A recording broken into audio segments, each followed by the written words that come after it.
somebody squirted him with a can of lighter fluid and ignited him. He had one book in his cell.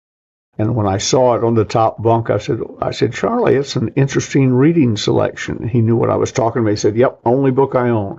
It was How to Win Friends and Influence People by Dale Carnegie. I couldn't have built the Manson family without it. And I also met 100 other people that were worse than Charlie Manson. Joe Bonano, more impressive, would be the guy down the 2 bunks down who had been through 3 murder trials. He killed people for a living. I've shaken the hand of every person who has walked on the moon. My first friend when I moved to Atlanta in 1948 was Arthur. He didn't really have a last name. He was born a slave and still lived in the slave shack in which he was born. The San Francisco MADAAM was a dear friend of mine. The United Nations was formed. Much of the work was formed in her parlor, in her house of prostitution. Meeting all those people was not accidental. I sought them out like a stalker. Dr. Napoleon Hill, Mandino, who saved my life, by the way, literally. Zig Ziglar and Dr. Robert Schuller and Dr. Norman Vincent Peale. From the downturn, I started the 800 call center industry. First one in the world. Terribly written, little bitty ad, but it had the word closer in it. I felt like I'd found the Dead Sea Scrolls. The author and his 2 partners sold 1 copy. I sold 10.5 million when we quit counting 25 years ago. You hit upon a script and a system, and you follow it every day, all day, no matter how you feel. Jeff Stearns, connected through cars. If they're bigwigs, we'll have them on the show. And yes, we'll talk about cars and everything else. Here he is now, Jeff Stearns. So we certainly have quite an author here, quite a salesperson here. I remember from our last session, if I recall, 85-ish% closing rate. 86, but that's okay. It's close enough. I don't want to take anything away. And you've been so generous to agree to come back to talk about something that we talked about offline after our last visit, and that was about Charles Manson, which on its own would be interesting enough, but to discover that you'd actually done a little bit of time or you were a little bit of a guest with Federal? Federal, yeah. Okay.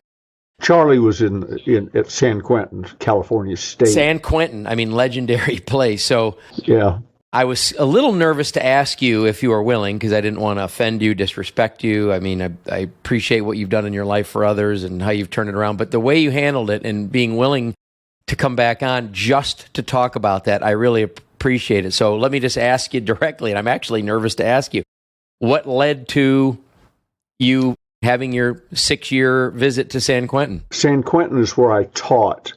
I taught my People Builders program there 1 night a week, 12 hours a week from 6 o'clock Friday night to 6 o'clock Saturday morning for 5 years. That was San Quentin. And oddly enough, a large part of it was, in addition to giving them skills so they didn't have to come back, the recidivism rate at San Quentin when I got there was 67% of everybody released was back in custody within 2 years. If you were a graduate of People Builders, the recidivism rate was 5%. So we made a drastic change, coupled with the fact the type of people who would give up their Friday night and 12 hours, sit in a room and be yelled at by somebody. Me. Maybe we drew a little different type of person. I'll spot you that. But nevertheless, 67%, 5%. That's a huge impact on lives. Yeah. The system I set up had a huge impact. I don't take personal responsibility. I don't take personal responsibility for the 5% that came back. That was their decision. And the 95% who stayed out, and some of them did extremely well, that's on them too. But the part of the People Builders program was how to get out of prison and stay out of prison, which became sort of ironic when I was indicted by the federal government. You having your 6-year visit? I was indicted by the federal government over a marketing plan and taxes. They threw taxes on the pile. Nobody would have cared normally, but it made me look worse in front of the jury. So I went through a year-long trial, the longest in the history of the Ninth Circuit, which is most of the West Coast. And went through a year-long trial with a degree of confidence. A, I didn't do anything. It was like being indicted for robbing a bank, and A, you didn't rob the bank, and B, the bank wasn't robbed. That sort of gives you a feeling of, I'll get through this, because it just wasn't true. And then, after the year-long trial, as we neared the end, my attorney says, this could go either way. I said, I only got to get one, out of 12, one. Well, apparently my sales skills failed me because I didn't get one. They deliberated for a few hours and came back and guilty. The trial that just ended, the famous trial about the guy who knelt on the other guy's neck and so on, when the jury came back in 3 hours, besides the fact it was sort of obvious probably what was going to happen, when the jury came back in about 3 hours, I said to the people that were with me that day, he's going down. They don't listen to a weeks-long trial and decide in 3 hours. They listened to a year-long trial in my case and delivered. I think they had the verdict before lunch, if that gives you any idea. Now, the work you were doing at San Quentin, the People Builders, was this before that occurred or after? Yeah, before. Oh, so it was irony, unbelievable irony. Yeah, it really was. So I went to the sentencing. It was all handled like a domestic case in that I was never arrested. I was never, nothing. From the time I was indicted to the trial was almost 3 years. The trial was a year long. When they said guilty, I thought they would just cuff me up and sentence me right then. Didn't happen. Came back in about a month. When he sentenced me, I had, I think, 30 days to report, turn myself in at the gates. And so it was all sort of surreal. It was like being sued in a small claims court, but the consequences were much worse, obviously. So I figured, he'd give me a year or two and you do a percentage of that, and that'll teach me my lesson. More importantly, teach people their lesson. If you do what he allegedly did, then you too could go to prison. Can you say what the charges were, Ben? They said we were a multi-level company, which by itself isn't illegal, but a multi-level company that was scamming people out of their investments and so on. And if we had, the problem was, to get the maximum discount, you had to sell a certain amount of product, or you could buy it up front at 65% discount, and that would qualify you, and now you're locked in at the higher price. So we had some people who put up about $24,000, and then, like a lot of people, like the garages of the world are filled with Amway products and the latest vitamins and so on. Well, they solicited our distributors and said to them, we can get you all your money back. And they knew that wasn't true. I didn't have the money it would take to have paid everybody back. My theory was, why don't you go in your garage, find out what you own, and go sell it and triple your money, but whatever. So 60 some odd people said, yeah, I'd like my money back. So I was indicted on 60 counts. What it was A, they didn't care for the business, times 60 separate individuals. It wasn't 60 different crimes. One crime, 60 people. So when I went to sentencing, I figured they had offered me 3 years if I would just plead out. And I said, I didn't do anything wrong. I'm not pleading out.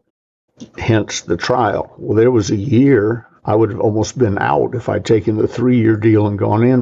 But I kept thinking, and my attorney did not dissuade me, I kept thinking, well, at least I know the worst it's going to be. 3 years, do either 1 to 2 years. That's the way that system worked then under what's called old law. And I figured, okay, well, we'll have to do 1 or 2 years. I stand up in front of the judge, Judge Milton Schwartz, who's gone to his just reward, and I'm confident he's looking up on us now. From his place, I go up in front of him, and he said, "Good morning, Mr. Gay." I said, "Good morning, Judge Schwartz." We've had for a month, for a year, we've been eating dinner in the same cafeteria, and it wasn't like he didn't know me and have some idea that maybe I was a pretty good guy. He said, "You're one of the smartest people I've ever met." And I'm thinking, oh, he's going to give me a testimonial dinner. What a tremendous waste of talent. So I hereby sentence you to 15 years. And I remember looking at glancing at my attorney thinking, did he just say 15 years or months or whatever? Which meant do 5 minimum or 10 maximum, depending on your behavior. And I thought it was hard for me to take in. But you couldn't register it, right? No, it just didn't make any sense based on what really went on. So off I went. A few months later, I self-surrendered to the front gate and began what turned into 6 years, 1 month, 1 day, and 2 hours. And instead of 5 years, which would be the minimum I have to do. But the mistake I made, and it wasn't because I led a good life while I was there, as good a life as you can have in prison, was I ran first their educational department. And then I took over the regional warehouse, which meant everything the prison system bought, used, received on the West Coast, basically, of the United States, went through my office and crossed my desk. And I redid their systems. I turned it into a business where it had just before been a typical government operation run by inmates who weren't trained to do what it was. None of them had ever run a big business. So I found out later from some friends of mine who are correctional officers, who several of those remain my friends to this day, that I had made myself too valuable when it came time to meet with the parole board and all. At least one of my friends went in and said, "Can we hold him a little longer until we get these systems where we all understand what he's doing?" So some portion of the extra year and whatever was based on I did too good a job. Like the salesperson that can't get promoted because they don't want to lose his sales. They can't put him in management. They can't let you out because they can't lose your production or your processes. Oh my God. Exactly what you read about in business books happened to me. Amazing. And I was a counselor to many of the correctional officers. One had a wife who also worked at the prison. She had an affair with a guy and with life without possibility of parole. He sat beside my desk and cried, and I counseled him for weeks. I approved overtime for correctional officers if the real boss wasn't around. If I initialed it in the lower right-hand corner, put in BFG3, then when the real boss came by, he just signed it. So if you wanted to work overtime, all you needed were my initials. So it was an interesting situation, and the average inmate gets $30. I think 25 of it is they would have gotten if they sat in their room, so they can have soap or whatever they need. I was making $500-600 a month, which was, it may sound silly to you and me. In prison, $500 or $600 a month, it's more than you can spend. You're limited to $200 a month at the commissary. So under that program, you got to save $400 a month minimum. So it's an interesting experience. But Jeff, all I did was I took what I've been doing my entire adult life and took it to prison and did it there. I taught sales and marketing, public speaking. I got hundreds of people their GEDs. If you're not in California, I don't know if that's a national term or not. It's the high school equivalency. I taught people how to read. I taught them how to write. I wrote things to the parole board for them. At one point, for about a year or so, almost anyone in the prison who wanted to write to the warden with some complaint came to me, and I wrote the letter for them or edited what they had written. Then it went into the warden, and it came to my desk with a yes or no in the upper left-hand corner from the warden. So it was my job to write back to the inmate, generally speaking, that his request had been denied. So I argued for it, and then I told him no, and if he wanted to appeal, I wrote back. It was like a science fiction movie where I was writing to myself. I don't think the inmate couldn't frequently couldn't understand what I asked for, and the warden didn't care. The answer was no. So I had to turn no into a full-page letter. So, Ben, when you were doing these classes and public speaking and helping people, were there common rooms or the lunch room or something where you were putting on your seminar?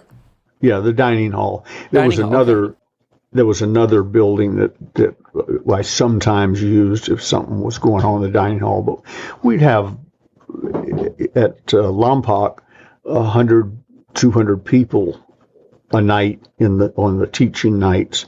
At San Quentin, it was bigger. But so we just used the dining hall.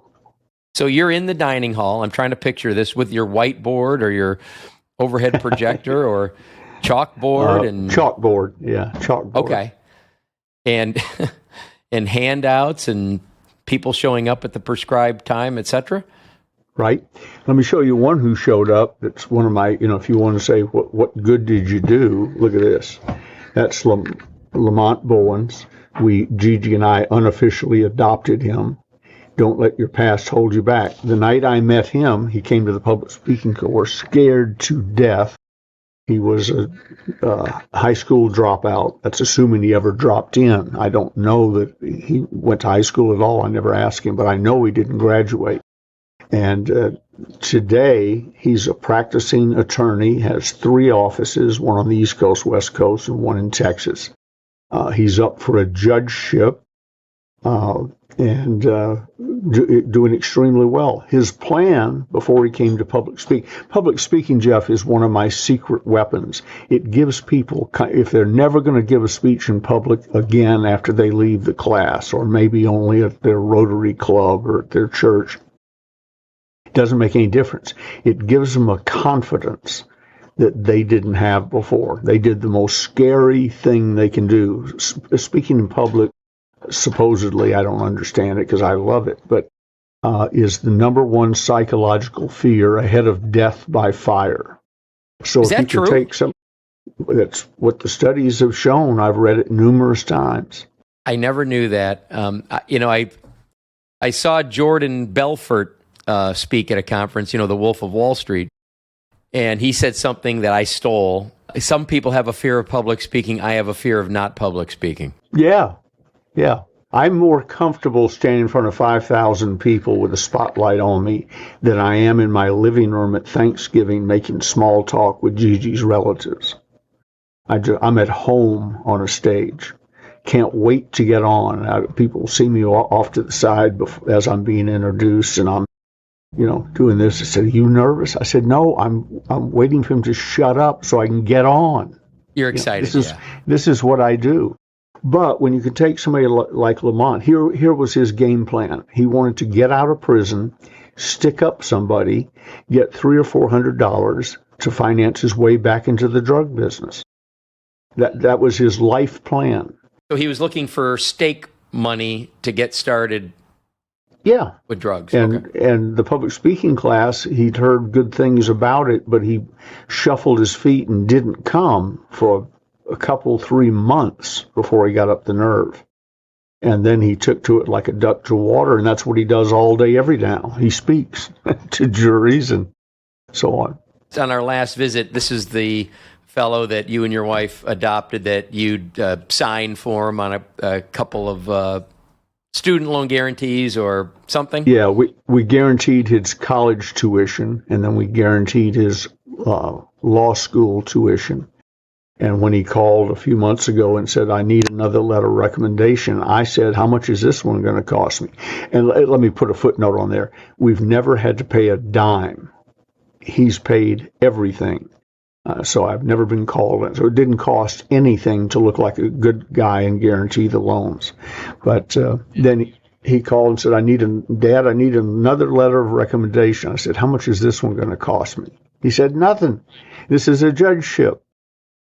Now, when you were on the inside, I think I remember on our last session, but I wasn't picking up that you were like in there.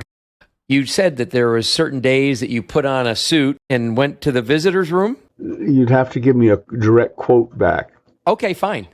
I always looked good because I had access to all the clothing, but a suit, so no. Actually, what I'm remembering is when you talked about meeting Charles Manson. Oh, that's at San Quentin. Oh, so Charles Manson wasn't when you were visiting. Charles Manson was when you were teaching before you ever went in. Okay. Yeah, I came in every Friday night at 6 o'clock or a few minutes early and left it Saturday morning. And we were within sight, I didn't know it, of Charlie. I knew he was there somewhere, but he didn't have access to the general population. He sued and got access to the general population. The first day he was out on the yard, somebody squirted him with a can of lighter fluid and ignited him. And so he decided that perhaps the adjustment center, where you're basically in solitary confinement 23 hours a day, didn't look so bad after all. But no, the suit was, I'd come in the big Cadillac, they couldn't see that, walk through the sally port, and from his cell out a little window across the open air to the next wall where the gun rail is, he could see me. And he saw people greeting me, and then a few hours later he saw people waving goodbye. And he asked Terry Wooster, the lieutenant who was sort of in charge. Well, he was in charge of the prison, but he was also, if I had a problem trying to get something done, I told Terry, and everything happened because the warden had said, make it easy. We want him to stay here. So he looking out through the window, Charlie asked Terry Wooster, who is that? He said, well, that's Ben Gay, and he does so-and-so. I want to meet him. I didn't know this conversation had taken place. Terry Wooster came up to me one night when I came in, and he says, Ben, I got an inmate that wants to meet you. And I said, well, send him to the class. You know, we can always squeeze in another chair. He said, this one can't come to the class. I had full run of the prison. I could go even into death row, but I chose not to. I thought that was sort of bad taste to go in and stare at people. There were only about 40 of them on death row then. Now that California doesn't execute people, there's 700, I think. But I chose not to go in there. The other place that it was sort of made clear to me I shouldn't go was the adjustment center. Those are the people who, for one reason or another, hadn't qualified for death row, or they won their appeal or something, but they didn't play well with others, so they kept them locked up. That's where Charlie was. He said, he's in the adjustment center. Oh, okay. He said, but he wants you to visit with him. I said, okay. Does he have a name? He said, yeah, Charlie Manson. And so I agreed and went in to the adjustment center, and therefore his cell, three different times. At that moment, when you said, does he have a name? And they said Charlie Manson, you were very level right there. You didn't show any emotion. Were you totally fine and calm about it? Did you kind of ask, who? Like the Charlie Manson? What happened right at that moment? No, I working at San Quentin for 5 years with some very unusual people, some great people, but some very unusual people who had done very unusual things. And I'm running around with them loose on the floor and all. And then in Lompoc, there were people in the camp who had done things as bad or worse than Charlie Manson. So they just didn't get the notoriety and the headlines and all. So no, it didn't bother me at all. And, common sense, they're not going to send me into a lion's den and not sort of pay attention. I hadn't been in his cell 5 minutes when a guard came walking by up on the 5th tier, jingling his keys. When a guard wants you to know he's there, he lets the keys jingle. When he doesn't want you to know he's there, he holds them in his hand. So I heard the jingling keys, which was a signal to Charlie and me, we got armed people out here. But Manson, I didn't know it till I met with him, reminded me of meeting Sammy Davis Jr., who I also met. They were tiny people. Manson was not a physical threat to anybody unless he snuck up on you and did something. He was a mental threat. And I've told many people, be glad you weren't in San Francisco in the late 60s when they were all out here looking for the summer of love. Be glad you weren't there and didn't bump into Charlie Manson. Because, the Manson gang was made up of upper middle class educated people. He didn't need dummies to recruit them. And I may have told you this in private conversation, he had one book in his cell.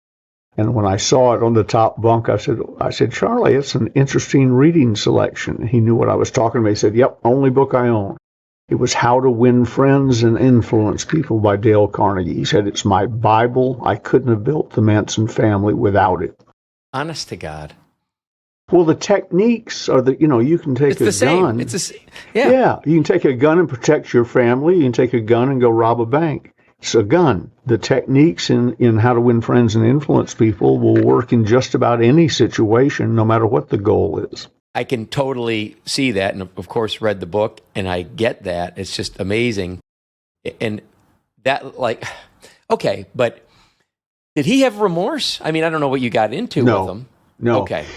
Charlie was crazy, but not the television crazy that he just died, as you probably know, I don't know, roughly a year ago at age 80, which was a shame because he was trying to get married. And I thought just when Charlie was settling down, he bit the bullet and took off. But anyway, he was, you've seen him with Geraldo Rivera, whatever his name is. He loves talking about, I was with Charlie Manson looking death in the eye and so on. Manson, I repeat, was about the size of a mouse and of no physical consequence.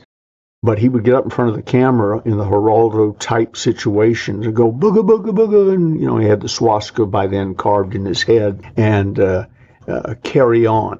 Well, Charlie was crazy, but I discovered talking with him for 9 hours that he was nuts, but it wasn't that kind of nuts. He was nuts, evil nuts. When you looked in his eyes, they were mesmerizing. You got the feeling he could look through your eyes and out through the back of your head.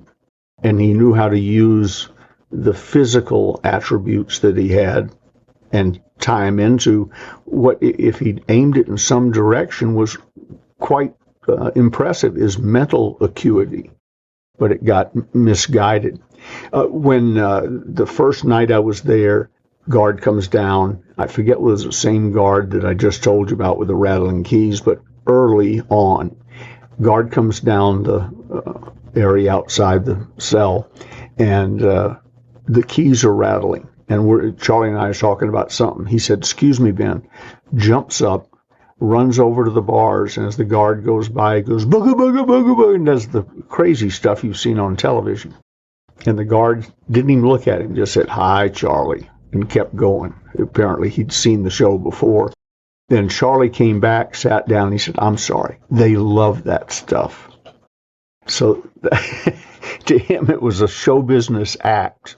It was proactive. It was intentional. Going back to the book, How to Win Friends and Influence People. Look, it's not surprising to me that he could say that I used the knowledge from that book to do what I did, or I used the principles to do what I did. What bugs me, or what I'm stuck on a little bit, is he's keeping it, what's the word, like as a reminder or as his guide or Bible or his one thing, like, yeah, that's the book that got me where I am. Like he was good with it or okay with it or happy about it. I mean, does that make sense? Yeah, I know sort of what your question is. Commemorating? It might be. You and I might read How to Win Friends and Influence People as an inspirational book that teaches something and reminds you that people want to feel important and help them do that and so on. With Charlie, the book was a manual. Do this, they'll do this. Do this. It was very the way when we discussed it.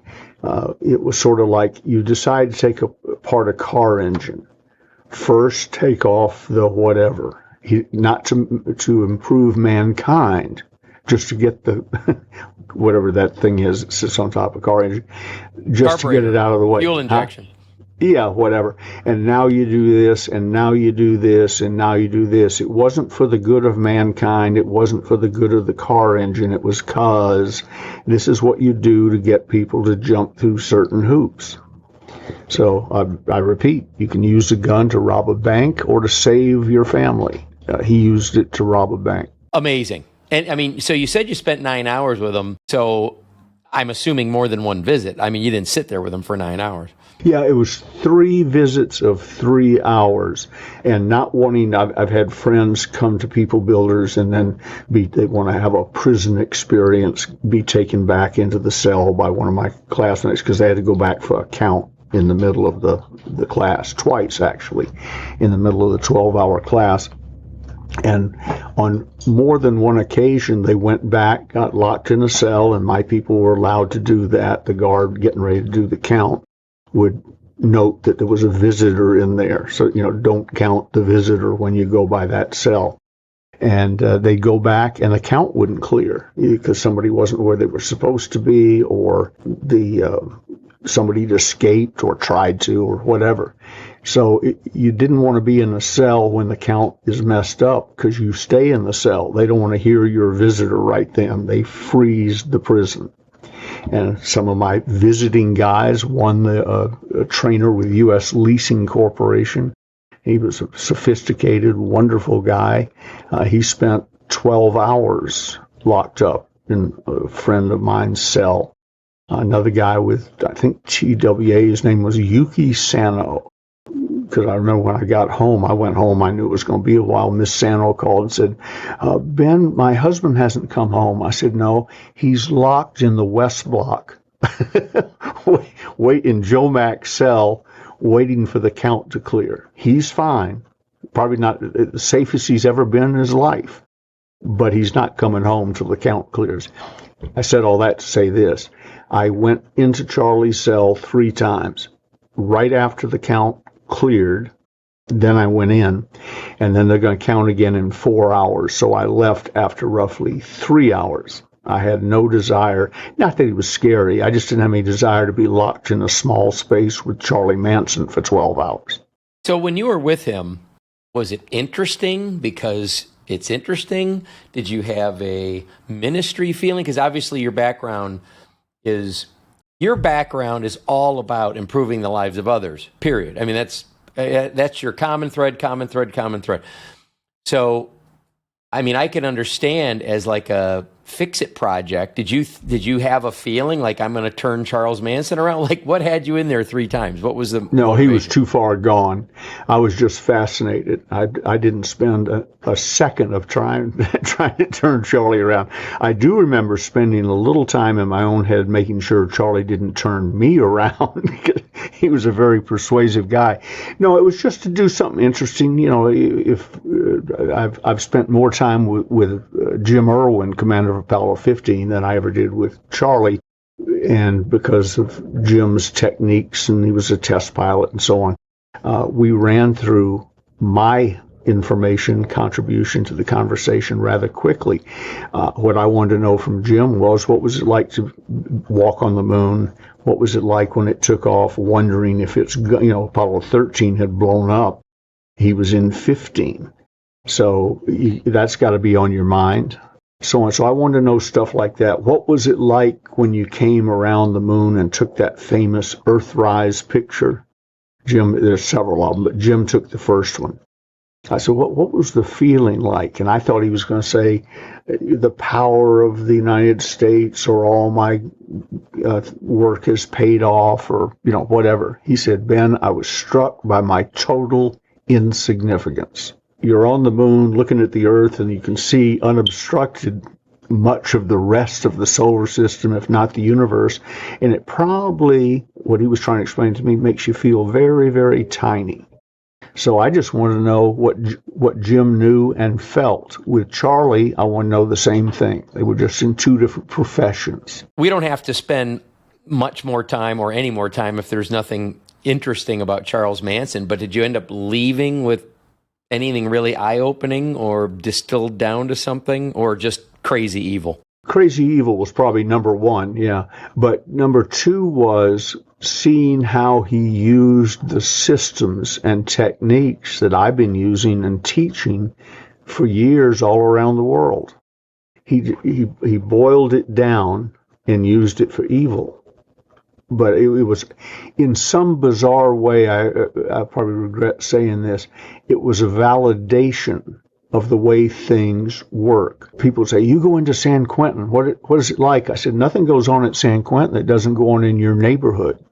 The difference is it's compact. There's more people inside those walls per square foot than in any neighborhood on earth, with a possible exception of some tenement project in New York City. So it's condensed, and it happens faster. You might in your lifetime witness a murder or an event where a murder was the end result. Just getting out and around, it can happen, especially if you're in perhaps a big city and so on. At San Quentin, the first year I was there, 56 people were killed. So, and you can there are places in San Quentin you can stand and see, except from behind a wall, virtually the whole prison. So you got, back then, 3,200 inmates in a very tight space under a lot of mental and physical pressure. And you're within sight of 50 plus murders in a year. I lived in a very wealthy neighborhood in Marin County. We had a murder while I was there, I remember, probably more than one, but we had one. But it was many square miles to have 3,200 people in it, and we didn't have 56 murders, we had one, but the concept is the same. So it's like being life in a pressure cooker. So I don't know if it's interesting, we can leave it in or take it out, but you had an interesting cellmate when you were in, or at least an interesting name. I had many. I also met 100 other people that were worse than Charlie Manson. Joe Bonano of the crime family was right across the aisle from me when I was in the medium security. We're living in a dormitory type situation. Nice guy, not terribly bright. In fact, the joke in the Bonano family was he wasn't bright enough to be a real made guy. And the reason he was there, the Bonano family, federal prison, he was there because he was selling asphalt repaving jobs to little old ladies somewhere and then not doing the job or doing it poorly. And I guess, I don't know how it turns federal, but I guess maybe he did it on a federal reservation or something. So he was not exact. And I met his father and his older brother. They were serious players. They came to visit him a couple of times while he and I were together. So yeah, Joe Bonano was there. More impressive would be the guy down the 2 bunks down who had been through 3 murder trials, got cleared on a single killing, cleared on a double killing, and cleared on a triple killing. But told me he was a professional hitman. So he got off, but that's what his profession was. I spent a lot of time talking to him because I was just fascinated. How did somebody pick up that? It was a line of, it was like being a plumber. He killed people for a living. Joe Bonano sold bad driveway jobs. Less interesting, less lethal. So from a timing standpoint, I'm going to meet you today. I'm excited that today's the day. I jump out of bed. I'm wearing remember to wear my closer's t-shirt for you. I'm happy to visit with you because after our last visit, it really felt related to you and felt like you're a relative now. I don't know how it is on your side, but I want you to know what you are to me. So I was very happy about it. And on Facebook, because every morning I post this week's podcast guest. So I keep promoting that on Facebook and LinkedIn. I get a paid advertisement for the movie about the book Think and Grow Rich. Did you hear or see anything about that? I saw it flash by the listing. Well, for those of you that only watch this episode and don't watch part 1 of Ben Ye III, which I encourage, just super interesting guy. That's why I was so excited to come back this time. You worked with, Napoleon Hill was your personal mentor for 2.5 years, right? Correct. Last 2.5 years of his life. Watch the first one if you want to hear about that, but there's a little teaser about that. Very interesting. If I had a lesson to leave with the viewers, if I'm worthy of leaving a lesson, I've led an interesting life. Attitude coach to the astronauts, Apollo 15, 16, 17. I've shaken the hand of every person, 12, who has walked on the moon. My first friend when I moved to Atlanta in 1948 was Arthur. He didn't really have a last name. He was born a slave and still lived in the slave shack in which he was born, behind the Jarvis mansion, which was right across the street from our house in East Lake, the East Lake area of Atlanta. Sally Stanford, the San Francisco MADAAM, was a dear friend of mine. Not when she was a MADAAM. I met her when she owned a restaurant in Sausalito, and she's told me fascinating stories. The United Nations was formed, much of the work was formed in her parlor, in her house of prostitution, whorehouse for those of us who are not well educated. After hours, they would come to Sally's for what Sally had to offer and have a cigar and sip some liquor. And she said, Ben, I watched the United Nations be formed. I saw the negotiations going on and so on. So I think you have a list of some of the people. Is she still alive? No. Oh, okay. Cute, quick story. I'm sitting with her one day at the end of her bar at the Valhalla, just talking to her, and my wife was with me, and she had gone to the restroom. So we're talking, Sally and I are talking, and this lady comes up and says, Ms. Stanford, and Sally was always had a Gibson girl hairdo and dripping in jewelry. Miss Stanford, I think you know my husband. My husband is so-and-so, Dr. So-and-so, and he's told me he knows you. And Sally said, I'm sorry, I don't know. I've never even heard the name.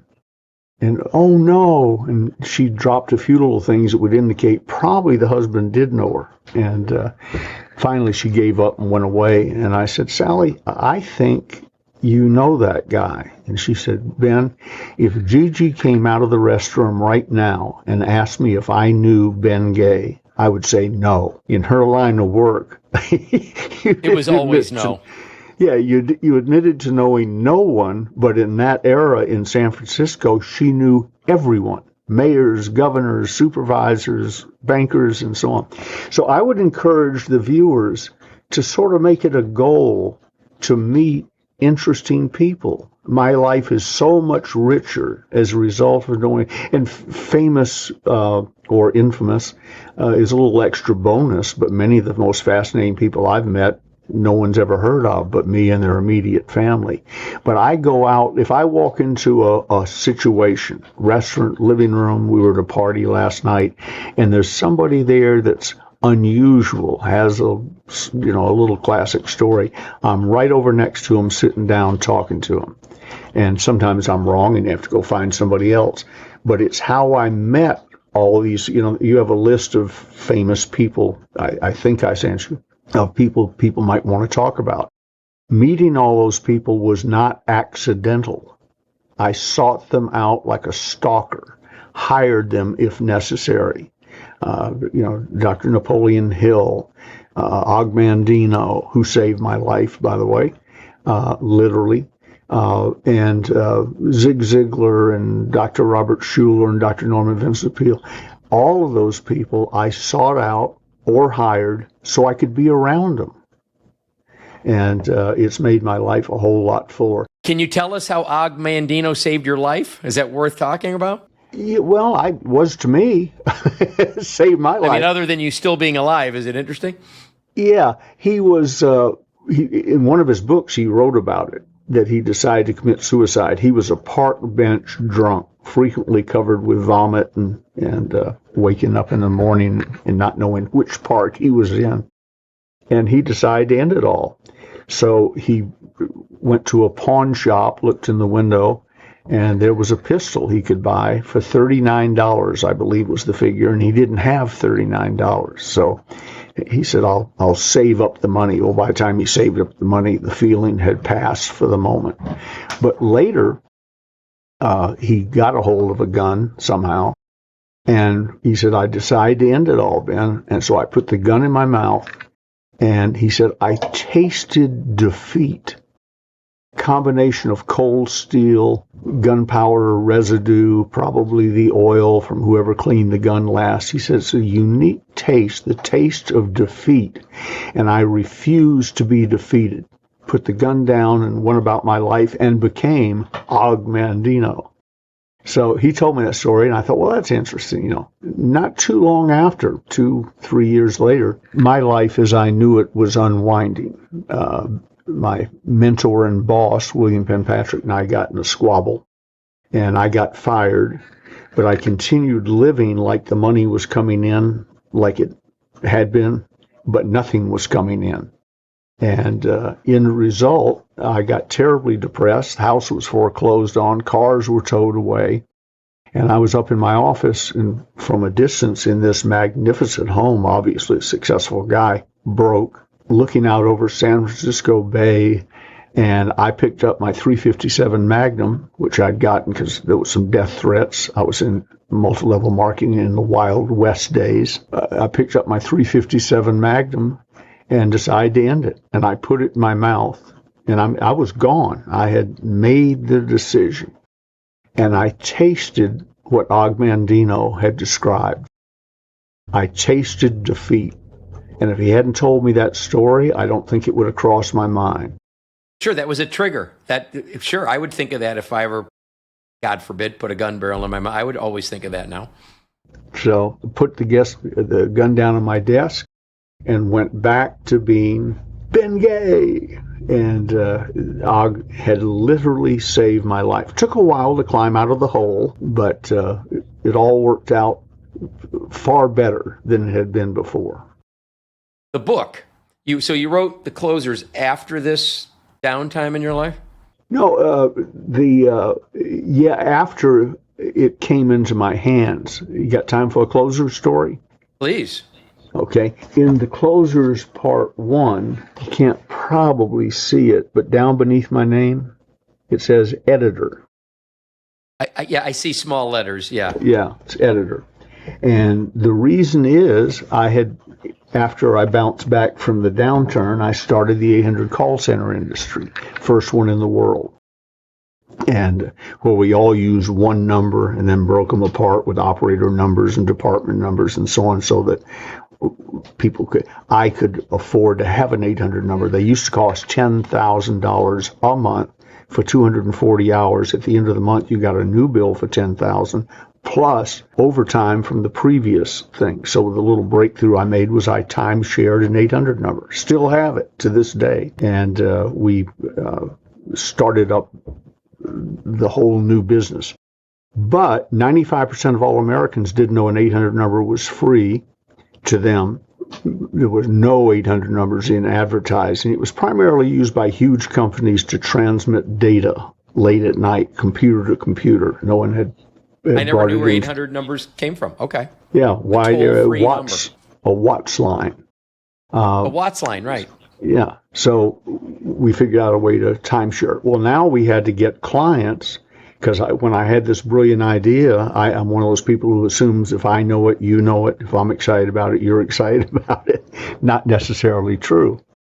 I had to educate the business community that an 800 number was to their advantage. And several of us in the office during the day sometime were given a magazine or a newspaper. Mine was the Wall Street Journal, to clip or tear out ads to send them to the word processing department, who would then include that ad in a series of letters.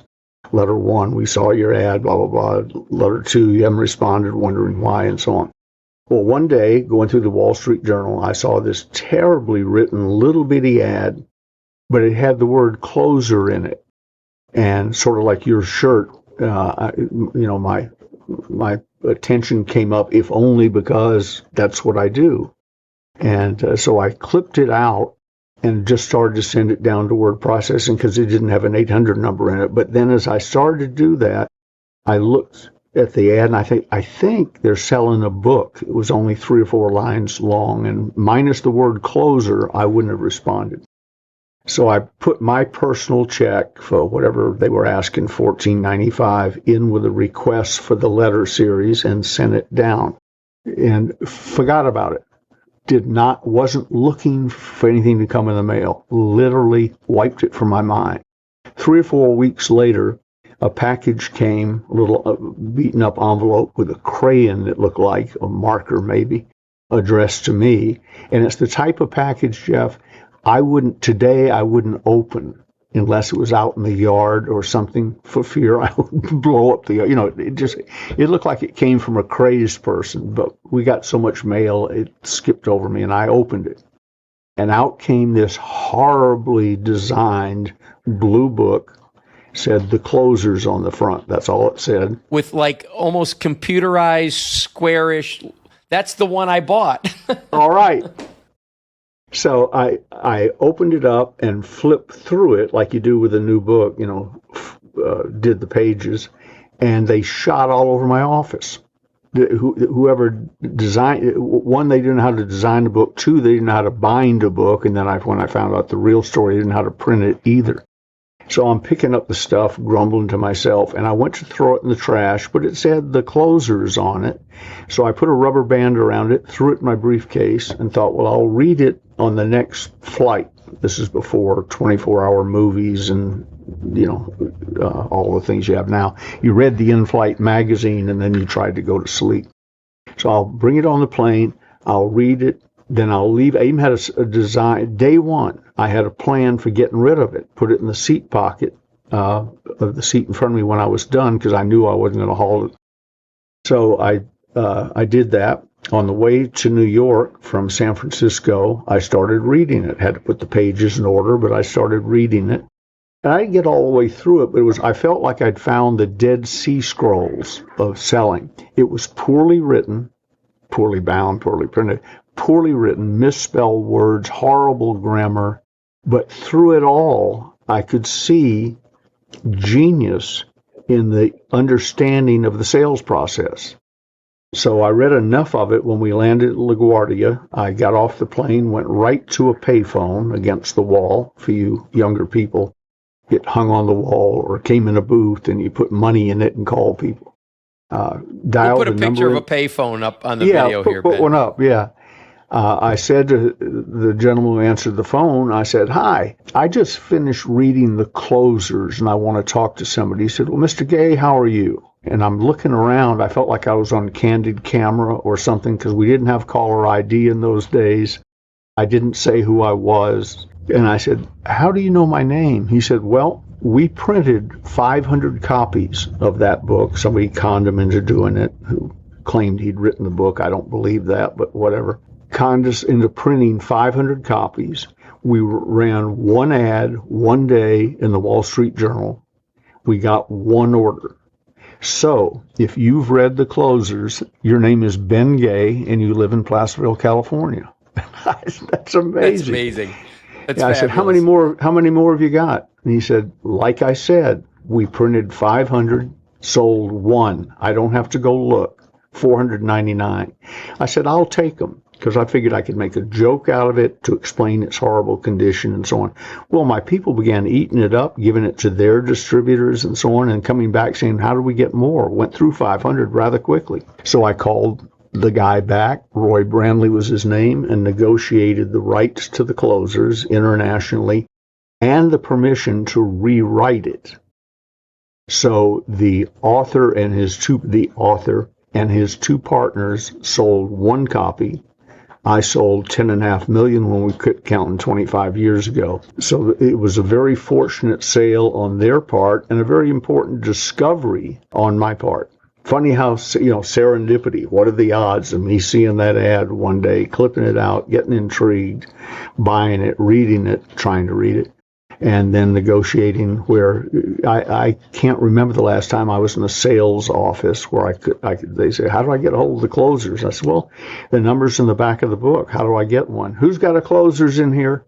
And somebody or more than one holds it up. You almost can't get away from it. So Ben, how about part 2 and beyond? Was that you, or were you also editing more of this fellow's work? No, part 1 is it. That was just The Closers, which we now call part 1.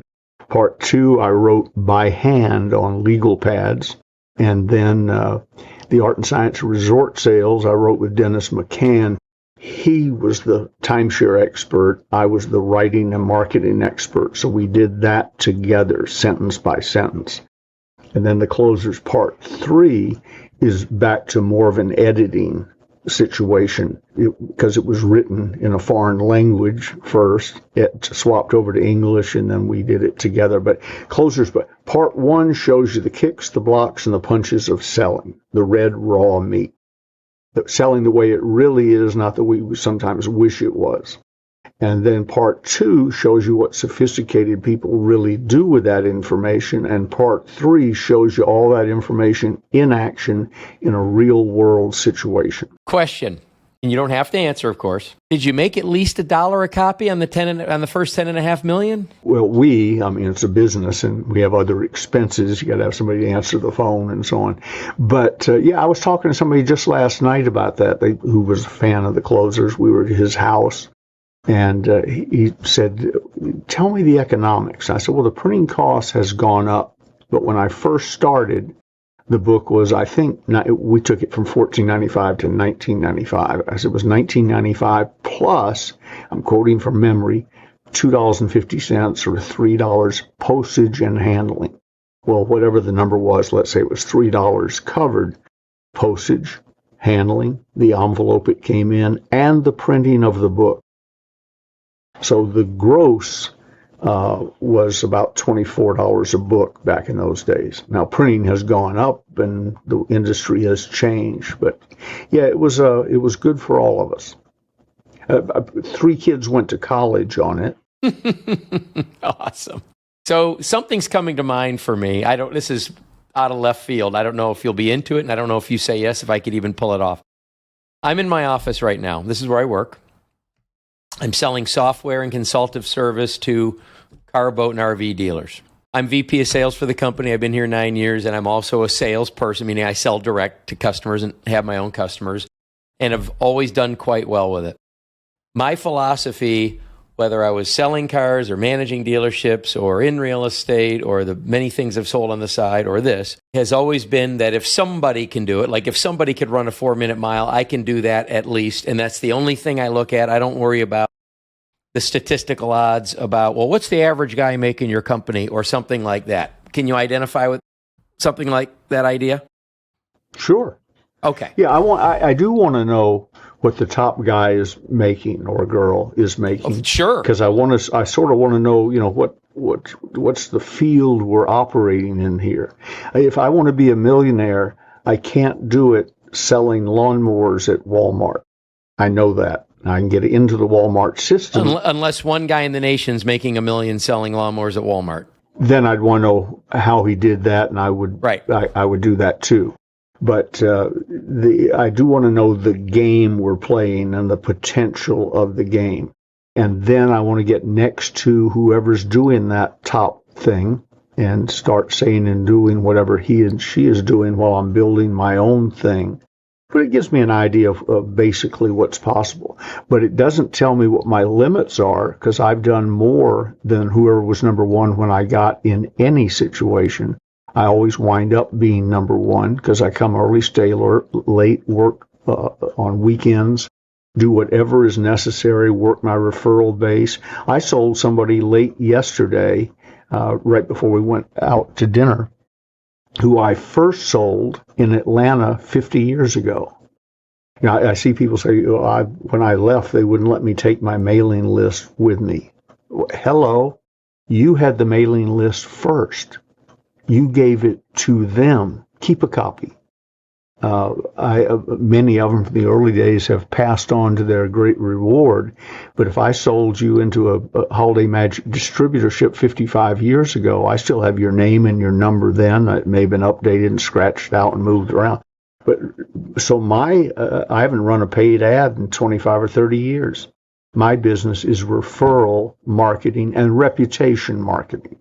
Okay. So I'm gonna try to steer this conversation back. Very dangerous combination, you and I talking. So the reason that I brought that up and that you and I are in alignment or resonating on that, like, let's discover what's possible, or at least what we've heard is possible. And it doesn't mean that's our limit, but we're not at all concerned what status quo is or the problems with it. We just want to know what's possible. I have a salesperson that works with me here that I love to death. He's been through a little bit of a trauma in his life, so his self-worth is a little bit down. But even more than that, he's a literal person. What does the data tell you? So, for example, I'm in here doing what I'm doing, selling my X amount of agreements a month, or setting up X amount of accounts a month, along with managing the office, et cetera, et cetera. The people out in my phone room, cold calling dealerships and opening up, could we get an appointment for a demo? And then, of course, once you have a demo, try to present and sell. Have less luck than me. I'm continually counseling them. I don't want to elevate myself too much. This is not an ego move, but I mean, you remind me a lot of me in that, anytime I get anyone that's willing to listen or asks for help in how to improve, I'm so attracted to it. I can't not, right? So I have him in this office often, and his rebuttal, and I'll say, not serving himself, self-limiting, and I'll even call it an excuse, and I'm not talking out of school, even though I'm not mentioning names yet, because I say this to him, is that, but based on what's going on out in the general population of our phone room out there, here's all that can be expected. And by the way, what's the best that happened last year? So this kind of answer. Now, if I was dealing with a guy that I didn't know better from spending a lot of time with him and trying to work with him, I would just say that's a Debbie Downer excuse guy, typical bottom of the board language. That would be my first blush. But after getting to know him, I think he's got this analytical personality type that really gets in his way, and it's legitimate, not an excuse. Okay. I don't know if he's available. I don't know if he's on a demo or a call. I don't know if you're willing, but if I was able to get him right now and put him on, would you talk to him a little bit? Sure. I spend my life trying to teach him just about the numbers game, the roulette marble. Sometimes if you call enough people you don't know who just had a conversation about that this morning, just the timing. And his resistance is the inefficiency of that. And I'm like, look, if I'm here 8 hours and I can make X if one of those marbles falls in, I'm here 8 hours either way, and I'm going to make X amount at the end of the day if it happens. So, Fred, this is Ben Gay III. Yes. When he stopped counting 25 years ago, he was at 10.5 million books. The closer sold. His lifetime closing average and what he's been selling is 86% up till now. I just had a little setup with him. We're done with our podcast and everything. But I says, I have a guy here, and Ben and I are so in alignment in our point of view. Okay. I says, he's handsome. I mean, he's tall, handsome, and good looking, right? Nice looking guy. Nice looking guy. Okay. So I said, what Fred allows to get in his way is the data, the analytics, what happened last year, what's going on with other people, what's the obstacle. I says, would you please just talk to Fred? Now, this guy's worked with Norman Vincent Peale, Mandino, Zig Ziglar, etc. I'm going to give you the headphones. Oh, man. Ben, how you doing? I'm doing fine, Fred. Ben Gay. Hey, nice to meet you. It's a pleasure. Jeff and I have talked about you all in good terms, so well, thank you. Yeah. Jeff is very impressed and fond of you. The subject matter for today was perhaps your analytical abilities sometimes get in your way a little bit. And I was just telling him some of how I've gotten through some situations out of ignorance. I started the 800 call center industry. See a 800 number, dial it, somebody answers, takes your order. I started that in 1976 with the National Communication Center. And had I had your great analytical brain, I would have researched and found out that 95% of all Americans did not know a toll-free number was toll-free to them. 99% of all ads didn't have an 800 number in them because they didn't know that their sales would go up 40, 50, 60% if they did. And so on. Had I known all of that, I never would have started the business or the industry. I would have decided my way out of it because I have better things to do than to educate the United States of America. My inclination would be, I'll wait a few years for them to catch up. Surely somebody will do this. But by the time they caught up, I would have been off doing something else and probably not thought of it again. So it sounds like you got you capitalized and leveraged that first mover advantage. You were ahead of your time. You saw something in the market that said, I can make this work. And even though the majority did not, successful with it, right? Yep. But what I did was I figured out a way to timeshare an 800 line. I was just telling Jeff a while ago, an 800 line, I don't know what they cost today, not much, because homeless people have 800 lines. But back then, one 800 line cost you $10,000 in advance for the month. That got you 240 hours. And at the beginning of the next month, you got a new bill for $10,000 plus the overtime from the month before. So the reason time sharing was important was nobody could afford an 800 line. For a year, I still love to open a phone bill here. I rarely do, but open one. Because for years, if I opened a phone bill, it said $56,000, $60,000 for the month. So to open one now and have it be 400 to me is like Christmas morning. I can't believe it. But anyway, the way I got through it was I didn't analyze it. I plunged ahead. That's probably not what they're teaching at Harvard this week. But it really, there's an element of good to that. The next thing, I'm not blowing smoke at you. I am not the smartest person you ever met by a long shot. What I do is I take good ideas and I copy them and then hopefully improve on them. I've sold thousands of types of different products. I've never invented one. I didn't invent the 800 lines. They existed. I just found a different way to twist them and use them.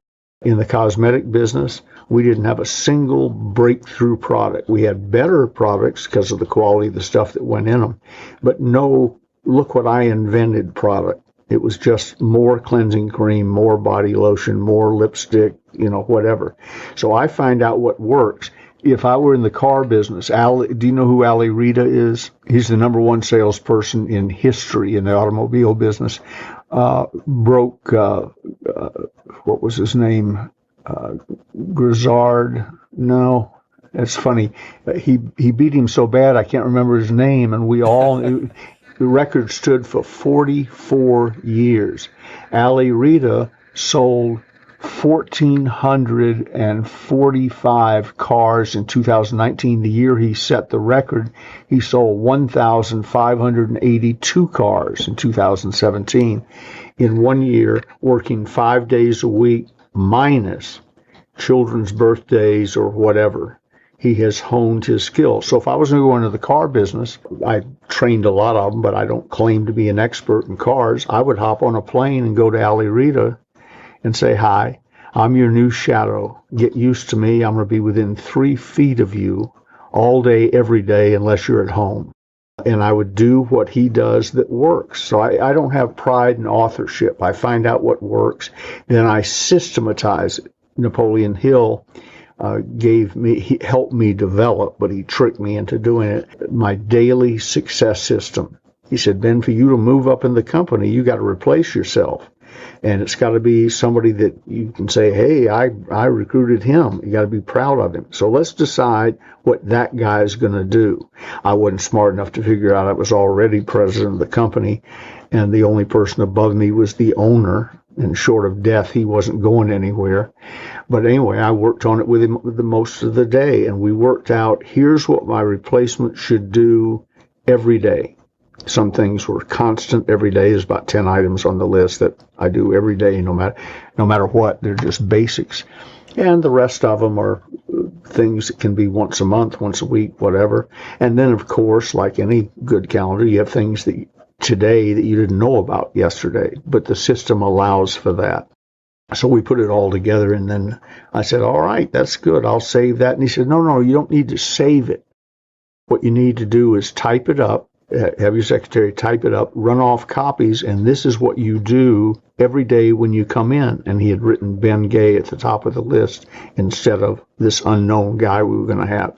So he systematized what I was supposed to do every day. Back to systemization and what you're doing. If Jeff were out there, he would, in that phone room, he would quickly, if he hasn't already, develop a script for you. Here's what you say. Now, the script is movable because the prospect doesn't always say what they're supposed to say. But when they say what they weren't supposed to say, you have a script for that. And then you don't have to be in a good mood, fight off your analytical side, and you just do over and over and over again what works. I have an 86% closing average. Acquired that 30 years ago, and it's been up and down a percentage or two, but basically for some reason it's always 86%. The good news is that means I've closed I figure I've given 100,000 one-on-one presentations. phone, in person, whatever. So 86,000 said yes, but it still bugs me that 14,000 heard the entire Ben Gay presentation, said no. What's wrong with them? Never dawned on me what's wrong with me. But what you do is you hit upon a script and a system, and you follow it every day, all day, no matter how you feel. I told a co-writer of mine one time, I said, who I hired to ghostwrite a book for me. He said, well, I want you to write half the chapters, I'll write half the chapters, and so on. I said, no, I'm paying you to write the book. He said, Ben, you're a better writer than I am. And I said, yeah, when I agree with that. When I'm inspired and in the mood. He said, we've hit upon the problem.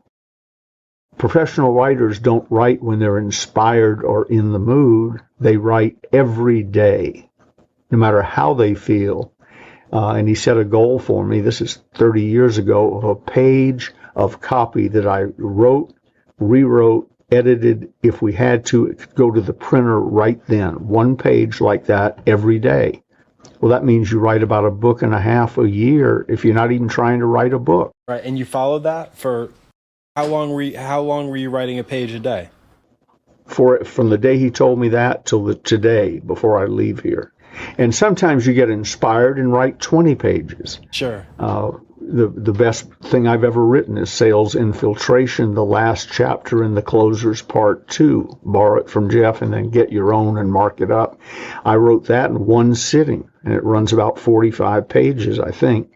It was inspired. I hit on it and took off. Other days, it's all I can do to do a page. But if I let down and do less than a page, then I'm letting the system slip away. So you systematize. When you go to get your car washed and you drive up, they don't go, oh, look at that. Fred brought a really interesting car in here. Wonder what we ought to do with that. They say, drive up here, sit still, roll up your windows, and the system washes your car just like it washed the 10,000 cars in front of you and just like it'll wash the next 10,000 cars. Selling should be that way. And if you're analytical, wonderful. Take up crossword puzzles or something to fill your spare time. At work, follow the system. And if you don't have one, have Jeff develop it for you and follow the script, to which most salespeople, young like you, say, well, I don't like scripts. They restrict my freedom and other bullshit.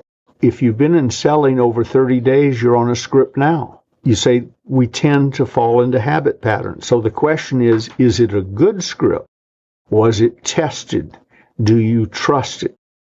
And then you just do that. So I look at selling as exciting and glamorous it is when someone's, here comes Ben Gay and here's what he did and da da da da. In the real world, I look at selling like selling sausage or like grinding sausage. You put the stuff on this end, you do what's proven, it comes out this end as sausage. You put 500 in a box or whatever. And then you start on the next one. It's not exciting, doesn't have to be exciting. It's a system that works. And if I do something spontaneously that works, I might make a note to check that. But by and large, I try not to let that influence my thinking because I was already doing something that has an 86% closing rate. Why would I change that? So anyway, that's a long time to tie you up, and you should be on the phone talking to people. But he thinks the world of you. He thinks you're smart as hell, and that if there is a problem, it's that you overanalyze things. And I've known people throughout my career. I've been at this 55, so it depends on when you start counting, but I've been at it roughly 55 years at a high level. Most of besides negativeness and laziness, most of the failures I've seen have been based on them sitting around overthinking their ideas, getting ready to do something, alphabetizing their prospect cards. And when you get them all alphabetized, then it's probably best to go back and shuffle them and put them in zip code order or area code order, all of which is designed to make you not have to make a call and face what we all fear in selling, rejection. They will listen to me and they'll say, no, thank you. Well, sure they will.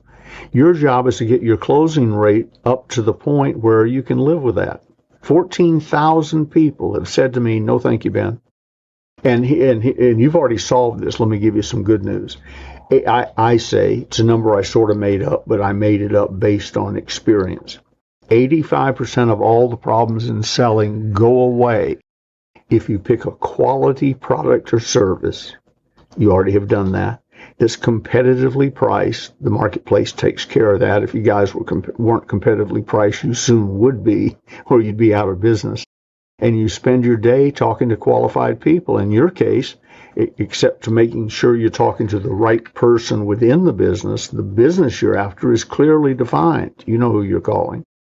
5% is product knowledge, and the rest of it is you becoming a person of class, quality, and substance that can easily project that.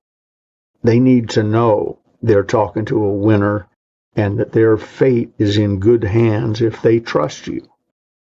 Because that's really the only thing you bring to the table that wasn't there before you got there. They didn't restructure the business when you arrived.